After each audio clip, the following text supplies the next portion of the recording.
د مرکز ولینګار ولسوالۍ 115 کورنۍ سره د غیر خوراکي توکو مرسته وشوه. د لغمان ولایت مقام په لارښوونه د مرکز ولینګار ولسوالۍ 115 د طبیعي پیښو له امله زیانمن شوو او داخلي بېځایه شوو کورنیو ته چې د مخالفینو د جنګونو له امله بېځایه شوي وي د IMC مرستندویه مؤسسې له لوري او د لغمان ولایت د کډوالو چارو ریاست په همکارۍ د غیر خوراکي توکو برابره شوې مرسته د مرستیال والي سربیره د کډوالو بیرته راستنېدونکو د طبیعي پیښو پر وړاندې مبارزې رئیسانو او یو شمېر نورو په لاسونو وویشل شوه. د لغمان مرستیال والي الحاج شهزاده مظلومیار د مرستې د ویش پر مهال ویل چې ولایتي اداره په پام کې لري چې د مهترلام ښار او ولسوالیو د طبیعي پیښو له امله زیانمن شوو داخلي بېځایه شوو او بېوزله کورنیو سره په دوامداره ډول مرستې وکړي.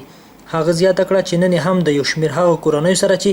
وړاندې په ګوته شوي وي د غیر خوراکي توکو مرسته وکړه. یاد دې وي چې ذکر شویو خلکو سره څو ورځې وړاندې هم نغدي مرسته شوې وه.